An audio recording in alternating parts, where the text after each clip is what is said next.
Hello everyone. இன்றைக்கி நம்ம moment of inertia பற்றி பார்க்கலாம். ஸோ அதில் வந்து ஃபஸ்ட்டு நம்ம பார்க்க போகிறது centre of gravity. First moment of இனர்ஷியானா என்ன? இனர்ஷியானா நம்ம ஏற்கனவே பார்த்துருக்கோம் இல்லையா?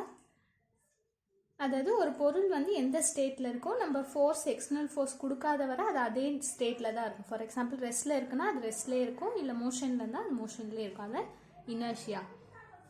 மூமெண்ட்னா என்னன்னு பார்த்தோம், டேர்னிங் எஃபெக்ட்னு பார்த்தோம் இல்லையா? மூமெண்ட் அந்த செகண்ட் வீடியோன்னு நினைக்கிறேன். ஸோ அதில் பார்த்துருக்கோம். மூமெண்ட்னா டேர்னிங் எஃபெக்ட். இப்போ மொமெண்ட் ஆஃப் இனர்ஷியானா என்ன? ஒரு பொருள் டேர்ன் ஆகும்போச்சில் அதுக்கு எவ்வளோ இனர்ஷியா இருக்குது அந்த பொருளுக்கு, அதுதான் moment of inertia. For example ஒரு பொருளை நீங்கள் இப்போ ஒரு ஆப்ஜெக்ட் இருக்குன்னா அதை நீங்கள் ரொட்டேட் பண்ணணும்னா அதுக்குன்னு ஒரு இனர்ஷியா இருக்கும்ல, நம்ம கொஞ்சம் ஃபோர்ஸ் கொடுத்தா தான் அந்த பொருளால் ரொட்டேட் ஆக முடியும். அதே மாதிரி ஒரு ஸ்கேல் இருக்குன்னா அந்த ஸ்கேல் வளைக்கணும்னா நீங்கள் பெண்ட் பண்ணணும் அப்படின்னா அதுக்கு ஒரு ஃபோர்ஸ் கொடுக்கணும் இல்லையா? அப்போ அந்த பொருளுக்கு ஒரு இனர்ஷியா இருக்குன்னு அர்த்தம். அதுதான் நம்ம மொமெண்ட் ஆஃப் இனர்ஷியான்னு சொல்கிறோம். Inertia for the turning effect of a object, அதுதான் மொமெண்ட் ஆஃப் இனர்ஷியா. ஸோ அதுக்கு நீங்கள் இந்த 3 டேர்ம்ஸ் கண்டிப்பாக தெரிஞ்சிருக்கணும். ஸோ இது பேசிக் டேர்ம்ஸ் பார்த்துட்டு நம்ம நெக்ஸ்ட் டாபிக் உள்ள போகலாம். First, centre of gravity. Centre of கிராவிட்டினா என்னன்னா, it is the point where entire weight of the system or body is assume to be concentrated. அதாவது இப்போ ஒரு ஆப்ஜெக்ட் இருக்குன்னா, ஃபார் எக்ஸாம்பிள் இப்போ இங்கே ஒரு குட்டி டிஃப்ரென்ஷியல் ஒரு ஏரியா எடுத்துக்கிட்டு நம்ம அதோட வெயிட் என்னன்னு பார்க்கணும். சரியா? வெயிட்டு இன்ட்டு இது டிஸ்டன்ஸ். இப்போ ஃபோர்ஸ் இங்கே இருக்குன்னா நம்ம டிஸ்டன்ஸ் என்னது x1 வச்சுக்கலாம், இது w1 வச்சுக்கலாம். அதே மாதிரி இன்னொரு குட்டி ஏரியா எடுத்துக்கிட்டு இங்கே என்ன டிஸ்டன்ஸ் x2, இதோட வெயிட் வந்து w2ன்னு வச்சுக்கலாம். ஸோ இதே மாதிரி நீங்கள் இந்த ஆப்ஜெக்டை குட்டி குட்டியாக பிரித்து நீங்கள் எல்லாத்தையும் ஆட் பண்ணிங்கன்னா plus w2 x2 plus w3 x3 இதே மாதிரி ஆட் பண்ணிங்கன்னா இது எதுக்கு ஈக்குவலாக இருக்குன்னா, இந்த ஆப்ஜெக்ட்லேயே ஒரு பாயிண்டில் இந்த ஆப்ஜெக்டோட டோட்டல் வெயிட் wன்னு நீங்கள் வச்சுக்கிட்டிங்கன்னா இதோட டிஸ்டன்ஸ் என்னது x பார். இந்த மாதிரி நீங்கள் ஆட் பண்ணிக்கிட்டே போனீங்கன்னா இது வந்து எதுக்கு ஈக்குவலாக இருக்குன்னா w இன்ட்டு x பார். புரியுதா? ஒன்று ஒன்றா குட்டி குட்டியாக நீங்கள் எடுத்து அது எல்லாத்தையும் ஆட் பண்ணிங்கன்னா அது வந்து ஒரு பாயிண்டில் வந்து அந்த total weight of the body into perpendicular டிஸ்டன்ஸ்க்கு ஈக்குவலாக இருக்கும்னு சொல்கிறாங்க. ஸோ அதுதான் வந்து சென்டர் ஆஃப் கிராவிட்டி. இந்த பாயிண்ட் தான் சென்டர் ஆஃப் கிராவிட்டி. எந்த பாயிண்டில் இந்த ஆப்ஜெக்டோட என்டையர் வெயிட்டுமே கான்சென்ட்ரேட் ஆகிருக்கோ அதுதான் சென்டர் ஆஃப் கிராவிட்டி. ஸோ அது வந்து நம்ம எப்படி கண்டுபிடிக்கலாம், எக்ஸ் பார் ஒய் பார் எப்படி கண்டுபிடிக்கிறதுன்னு இருக்குது. இது சும்மா பேசிக்ஸ் தான். நீங்கள் இது தெரிஞ்சால் போதும், இதுவரை சொன்னது தெரிஞ்சால் போதும். Next, centre of mass. Centre of மாஸ்னா it is the point where entire mass of the system or body is assumed to be concentrated. ஒரு ஆப்ஜெக்ட்ல எங்க வந்து அதோட டோட்டல் மாஸ் வந்து கான்சென்ட்ரேட் ஆயிருக்கோ அதுதான் வந்து சென்டர் ஆஃப் மாஸ். சரியா? அதே மாதிரி சென்ட்ராய்ட்.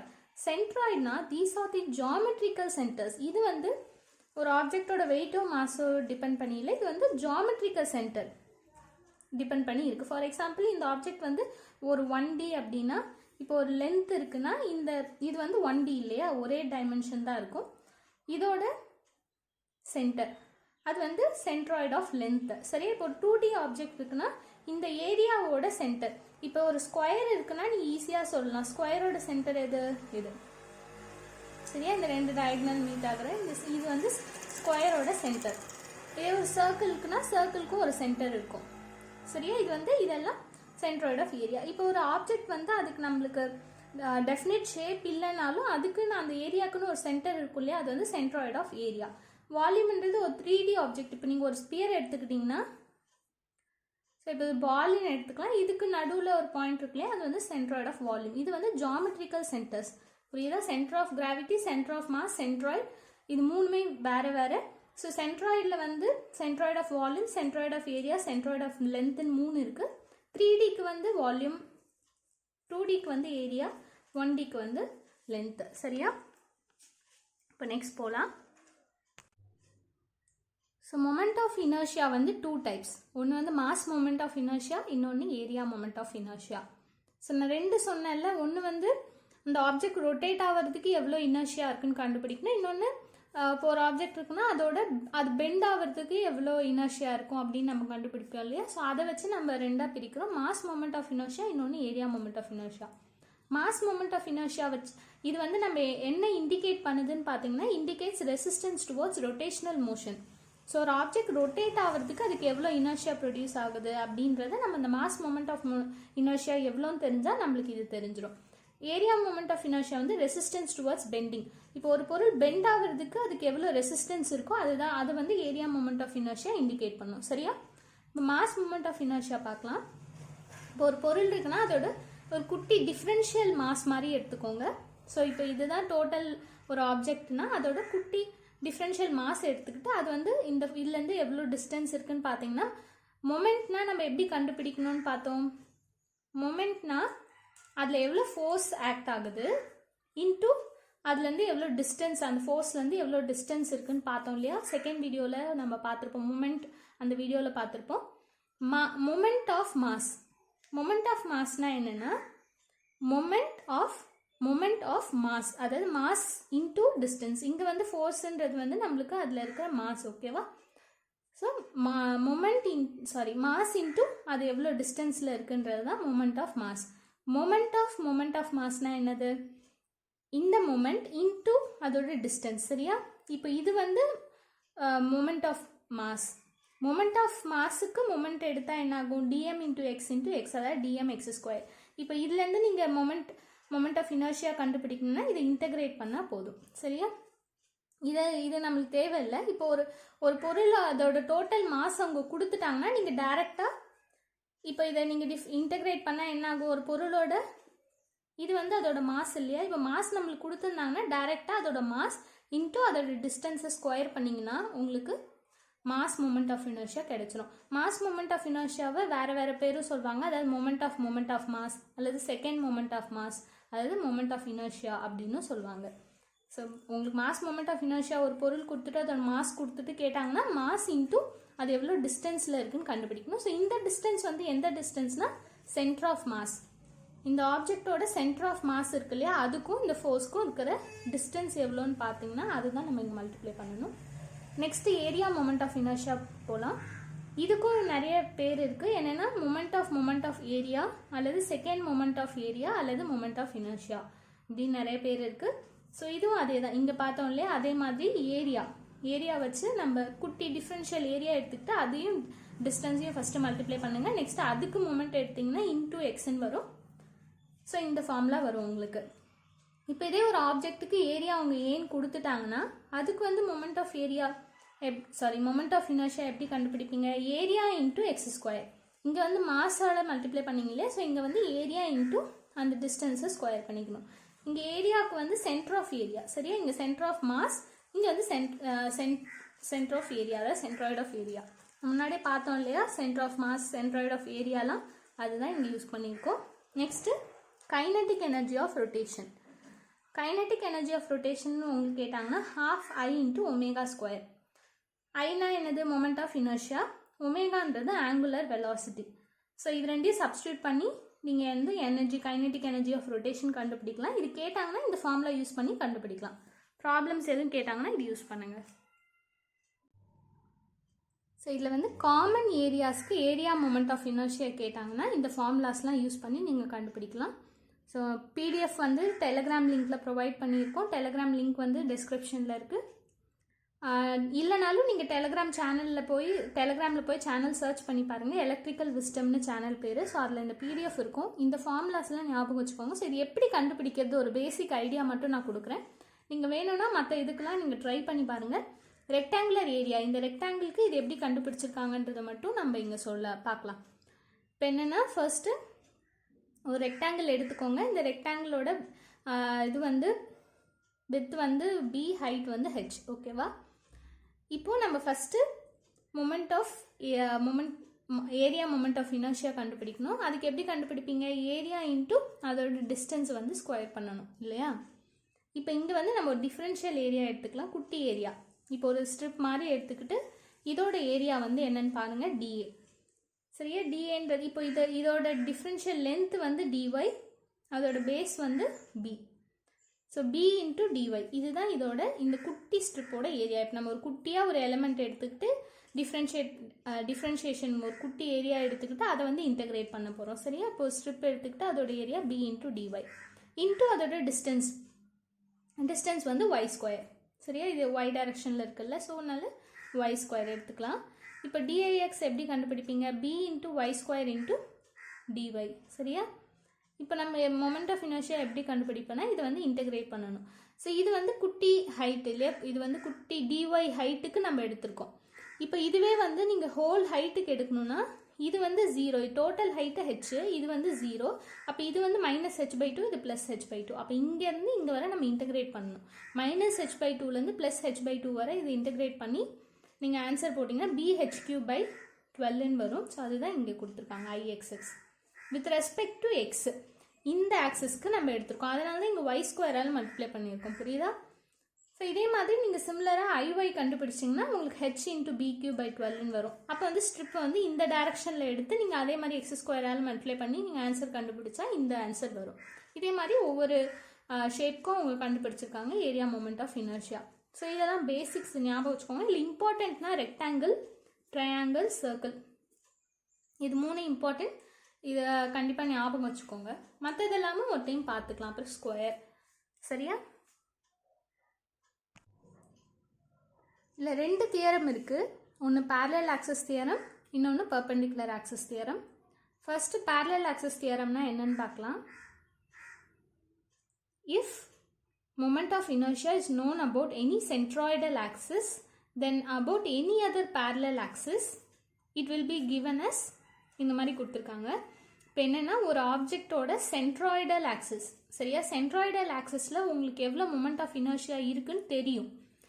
அதுக்கு பேரலாக ஒரு ஏதோ ஒரு இடத்துல ஒரு டிஸ்டன்ஸில் நீங்கள் அதோட மொமெண்ட் ஆஃப் இனர்ஷியா என்னன்னு கண்டுபிடிக்கணும்னா அதுக்கு தான் இந்த ஃபார்முலா சொல்லியிருக்காங்க, பேரலல் ஆக்சிஸ் தியரம். அதை வந்து நம்ம எப்படி கண்டுபிடிக்கலாம்னா இதோட மொமெண்ட் ஆஃப் இனர்ஷியா இருக்கு இல்லையா IX, அது கூட A இன்ட்டு D1², இதோட ஓகேவா A இன்ட்டு D1², இது எவ்வளோ டிஸ்டன்ஸில் இருக்குன்றதை மல்டிப்ளை பண்ணிங்கன்னா அப்போ நம்மளுக்கு இந்த ஏன்ற இதில் வந்து உங்களுக்கு எவ்வளோ மொமெண்ட் ஆஃப் இனர்ஷியா இருக்குது அப்படின்னு கண்டுபிடிக்கலாம்.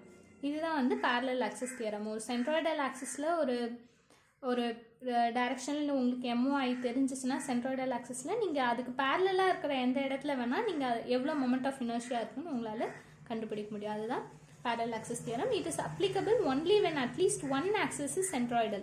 கண்டிப்பாக இந்த ஒரு ஆக்சிஸ் சென்ட்ராய்டலாக இருந்தால் தான் உங்களால் இந்த தியரம் அப்ளை பண்ண முடியும். MOI about centroidal axis is the least or minimum MOI, not 0. So இங்கே இருக்கிற இந்த சென்ட்ராய்டலில் இருக்கு இல்லையா, இதுதான் வந்து இருக்கிறது லீஸ்ட் MOI-ஆக இருக்கும். பட் கண்டிப்பாக 0வாக இருக்காது. சரியா? இதுதான் லீஸ்ட். ஸோ இதுக்கு நீங்கள் பேரலாக எது கண்டுபிடிச்சாலுமே அது வந்து இந்த மொமெண்ட் ஆஃப் இனர்ஷியா விட கொஞ்சம் கூட தான் இருக்கும். சரியா? Next perpendicular axis theorem. இதில் என்ன சொல்லியிருக்காங்கன்னா, if MOI is known as about any two perpendicular axes in a plane, then about the third mutually perpendicular axis to the plane it will be given as இப்படி கொடுத்துருக்காங்க. For example, இது வந்து ஒரு 3D object. ஓகேவா? இது ஒரு 3D ஆப்ஜெக்ட்னு consider பண்ணிக்கோங்க. இதில் வந்து உங்களுக்கு டூ ஆக்சிஸில் வந்து உங்களுக்கு என்ன மொமெண்ட் ஆஃப் இனர்ஷியான்னு தெரியும். IXS தெரியும், IYY தெரியும்னா third mutually perpendicular axis Z டைரக்ஷனில் வந்து நீங்கள் எப்படி மொமெண்ட் ஆஃப் இனர்ஷியா கண்டுபிடிக்கலாம்னா IZ equal to IXX plus IYY. இது ரெண்டையும் ஆட் பண்ணிங்கன்னா உங்களுக்கு IZல என்ன இருக்குன்னு தெரிஞ்சிடும். அதுதான் 2 ஆக்சிஸில் உங்களுக்கு மொமெண்ட் ஆஃப் இனர்ஷியா என்னன்னு தெரிஞ்சிச்சுன்னா நெக்ஸ்ட் தேர்ட் ஆக்சிஸில் நீங்கள் எப்படி கண்டுபிடிக்கலாம்னா இது ரெண்டுத்தையும் ஆட் பண்ணி நம்ம கண்டுபிடிக்கலாம். இதுதான் perpendicular axis theorem. perpendicular axis theorem வந்து valid for all cases of area moment of inertia. சரியா? ஏரியா மொமெண்ட் ஆஃப் இனர்ஷியா எல்லாத்துக்குமே இது applicable. But for mass moment of inertia it is not valid for non planar bodies like sphere, cylinder, cone etcetera. சரியா? Area moment of inertia எல்லாத்துக்குமே நம்ம இதை apply பண்ணலாம். But mass moment of இனர்ஷியாவில் வந்து non planar பாடிஸ்க்குலாம் இது வந்து apply ஆகாதுன்னு சொல்கிறாங்க. ஸோ இதில் வந்து moment of inertia of some regular shaped bodies, சில இந்த ரிங்கு அந்த மாதிரிலாம் இருக்கும் இல்லையா, அதுக்கெலாம் என்ன மொமெண்ட் ஆஃப் இனர்ஷியான்றது இங்கே நான் ஒரு 8 ஆப்ஜெக்ட்ஸ் இருக்குது, 8 to 9 இருக்கும். இது வந்து இம்பார்ட்டன்ட். இது வந்து நிறைய ப்ராப்ளம்ஸ் கேட்கலாம். இது வந்து ஞாபகம் வச்சுக்கோங்க. ஸோ இது PDF-ல இருக்கும், பார்த்து படிச்சுக்கோங்க. சரியா? இப்போ ஒன்று மட்டும் பார்க்கலாம். எக்ஸாம்பிளுக்கு தின் சர்க்குலர் ரிங் ரேடியஸ். ஓகேவா? ஒரு சர்க்குலர் ரிங் இருக்குது, ரேடியஸ் வந்து R. இதோட ரேடியஸ் வந்து R. பர்பெண்டிகுலர் டு பிளேன், அதாவது இது வந்து Z டைரக்ஷன் வச்சுக்கலாம். இப்போ இது X, இது வந்து Yன்னு வச்சுக்கிட்டிங்கன்னா இது வந்து Z டைரக்ஷன். ஸோ இசட்டில் வந்து IZ. சரியா? இது என்னது mr ஸ்கொயர். மாஸ் இன்டூ அதோட ரேடியஸ் வந்து ஸ்கொயர் பண்ணால் அதுதான் உங்களுக்கு மொமெண்ட் ஆஃப் இனர்ஷியா. இப்போ இதே வந்து அதே சர்க்குலர் ரிங்கு XY டைரக்ஷனில் என்ன இருக்கும்? இப்போ இது வந்து நம்ம இசட்னு பார்த்தோம் இல்லையா? ஸோ XYயில் வந்து உங்களுக்கு mr ஸ்கொயர் பை 2ன்னு இருக்கும். இது வந்து IXX அல்லது ஈக்குவல் டு IYYன்னு கூட வச்சுக்கலாம். புரியுதா? IZ என்னன்னு பார்த்தோம், IXX ப்ளஸ் IYYயா. ஸோ இப்போ இது வந்து 2 வாட்டி ஆட் பண்ணுங்கள். mr square by 2 plus mr square by 2 உங்களுக்கு mr ஸ்கொயர்னு வந்துடும். கரெக்டாக வந்துச்சா? இதுதான் வந்து பர்பெண்டிகுலர் ஆக்சிஸ் தியரம். அதே மாதிரி உங்களுக்கு ராடு கொடுத்துருந்தாங்கன்னா அதுக்கு ஃபார்முலா ml ஸ்கொயர் பை 12. எல்ன்றது இதோட லென்த்து. சரியா? நெக்ஸ்ட் ஆப்ஜெக்ட் வந்து சர்க்குலர் டிஸ்க். இது வந்து டிஸ்க். நம்ம முன்னாடி பார்த்தது ரிங், இது வந்து டிஸ்க். இதுக்கு சர்ஃபேஸ் ஏரியாவும் இருக்கும். சரியா? ஒரு தட்டு மாதிரி இல்லை ஒரு பேப்பர் மாதிரி வச்சுக்கலாம். ஒரு டிஸ்க், சர்க்குலர் டிஸ்க். இதோட பர்பெண்டிகுலர் டைரக்ஷன் IZ டைரக்ஷனில் mr ஸ்கொயர் பை 2ன்னு இருக்கும் மொமெண்ட் ஆஃப் இனர்ஷியா. அதே டிஸ்கில் வந்து XXS அல்லது YY டைரக்ஷனில் வந்து mr ஸ்கொயர் பை 4ன்னு இருக்கும். Next hollow cylinder. ஹாலோ சிலிண்டர்னு எடுத்துக்கிட்டிங்கன்னா இதோட சென்டரில் போகுது இல்லையா?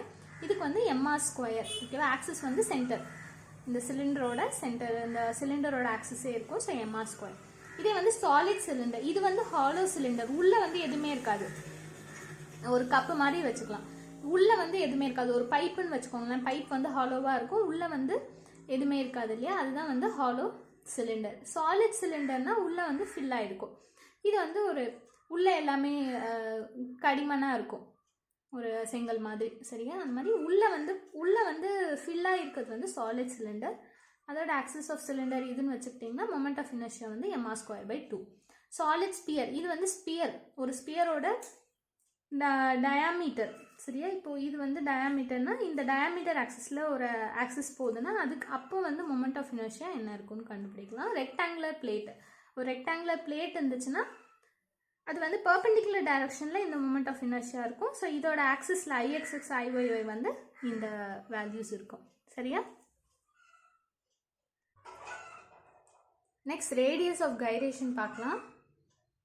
இது என்னன்னா, it is the equivalent distance from any axis at which the object must be placed in concentrated form so that its MOI will remain same as that of about central axis. இப்போ ஒரு area moment of inertia first எடுத்துக்கலாம். இப்போ ஒரு ஆப்ஜெக்ட்டுக்கு area வந்து நம்மளுக்கு தெரியும். அதோட ஒரு சென்ட்ராய்டல் ஆக்சிஸில் நம்மளுக்கு மொமெண்ட் தெரியும். மொமெண்ட் ஆஃப் இனர்ஷியா என்னன்னு நம்மளுக்கு தெரியும். இப்போது இதை வந்து இந்த ஆப்ஜெக்டோட ஏரியாவை வந்து நம்ம ஒரு ஸ்ட்ரிப்பாக கன்சிடர் பண்ணிக்கலாம். ஸோ இந்த ஸ்ட்ரிப்போட ஏரியாவுமே 100 millimeter ஸ்கொயர். ஸோ ஒரு பர்டிகுலர் டிஸ்டன்ஸ், இந்த டிஸ்டன்ஸ் நம்மளுக்கு என்னன்னு தெரியாது. ஸோ ஒரு பர்டிகுலர் டிஸ்டன்ஸில் இதோட மொமெண்ட் ஆஃப் இனர்ஷியா எப்படி இருக்குன்னு நம்ம பார்க்கலாம். இதை நம்ம எப்படி கண்டுபிடிப்போம்? Moment of inertia area into இதோட டிஸ்டன்ஸ் ஸ்கொயர். அப்படி தானே பார்த்தோம். ஏரியா மொமெண்ட் ஆஃப் இனர்ஷியா பார்த்தோம் இல்லையா? ஏரியா இன்டூ இதோட distance square. So A into K square. இப்போது இதுவும் இங்கே நம்மளுக்கு தெரியும் இல்லையா மொமெண்ட் ஆஃப் இனர்ஷியா, இது ரெண்டும் ஈக்குவலாக இருக்குன்னு சொல்கிறாங்க. எந்த டிஸ்டன்ஸில் இந்த நம்ம ஒரு ஏரியாவை கன்சிடர் பண்ணிக்கிறோம் இல்லையா? ஒரு ஸ்ட்ரிப்போட ஏரியாவை கன்சிடர் பண்ணியிருக்கோம். எந்த டிஸ்டன்ஸில் வச்சா இதோட மொமெண்ட் ஆஃப் இனர்ஷியாவும் இதோட மொமெண்ட் ஆஃப் இனர்ஷியாவும் ஈக்குவலாக இருக்குமோ அதுதான் வந்து ரேடியஸ் ஆஃப் கைரேஷன். ஸோ இப்போது IX moment of inertia of A equal to AK ஸ்கொயர்னு எடுத்துக்கிட்டிங்கன்னா K வந்து என்னவாக இருக்கும்? Root of IX of A divided by A. சரியா? இதுதான் வந்து இதோட ரேடியஸ் ஆஃப் கைரேஷன். இப்போ இதே மாஸ் மொமெண்ட் ஆஃப் இனர்ஷியா, ஒரு ஆப்ஜெக்ட்டுக்கு மாஸ் இருக்குது. இதோட சென்ட்ரல் ஆக்சிஸில் வந்து நம்மளுக்கு மொமெண்ட் என்னன்னு தெரியும், மொமெண்ட் ஆஃப் இனர்ஷியா. இதே மாதிரி இதை வந்து ஒரு கான்சென்ட்ரேட்டட் மாஸ், குட்டி மாஸாக இந்த மாஸே வந்து நம்ம கான்சென்ட்ரேட் பண்ணி எடுத்துக்கிட்டோம்னா ஒரு பர்டிகுலர் டிஸ்டன்ஸில் இதோட மொமெண்ட் ஆஃப் இனர்ஷியா என்னன்னு கண்டுபிடிச்சா mass into distance square K square. So இதோட மொமெண்ட் ஆஃப் இனர்ஷியாவும் இதோட மொமெண்ட் ஆஃப் இனர்ஷியாவும் ஈக்குவலாக இருக்கணும். ஸோ எந்த டிஸ்டன்ஸில் வச்சா இந்த மொமெண்ட் ஆஃப் இனர்ஷியாவும் இங்கே கண்டுபிடிக்கிற மொமெண்ட் ஆஃப் இனர்ஷியாவும் ஈக்குவலாக இருக்குமோ அந்த டிஸ்டன்ஸ் தான் ரேடியஸ் ஆஃப் கைரேஷன். சரியா? இங்கே வந்து K வந்து அதே மாதிரி IX of M divided by M. சரியா? இதுதான் ரேடியஸ் ஆஃப் கைரேஷன். சில பேசிக் ஷேப்ஸுக்கு வந்து நம்மளுக்கு ரேடியஸ் ஆஃப் கைரேஷன் என்ன, இப்போ ரெக்டாங்கிள் இல்லை சர்க்கிள் ஸ்கொயர் ட்ரையாங்கிள் கேட்டாங்கன்னா அதுக்கு இந்த ஃபார்முலா வச்சு கண்டுபிடிக்கலாம். ஸோ அவ்வளோதான். இதோட வந்து applied mechanics over. So next வந்து நம்ம தெர்மோடைனமிக்ஸ் பார்க்கலாம் நெக்ஸ்ட் லெக்சரில். ஸோ இது வந்து நீங்கள் இதில் இருக்க பேசிக் ப்ராப்ளம்ஸ்லாம் கொஞ்சம் ப்ராக்டிஸ் பண்ணி பாருங்கள். இன்ஜினியரிங் மெக்கானிக்ஸ் புக்கு எது வேணால் எந்த புக் நல்லா இருக்கும்னு சர்ச் பண்ணி ஸோ அதை வந்து நீங்கள் அதில் இருக்க பேசிக் ப்ராப்ளம்ஸ்லாம் ட்ரை பண்ணுங்கள். ஸோ அப்ளைட் மெக்கானிக்ஸ் இதோட ஓவர் இந்த டாப்பிக்கோட. நன்றி, வணக்கம்.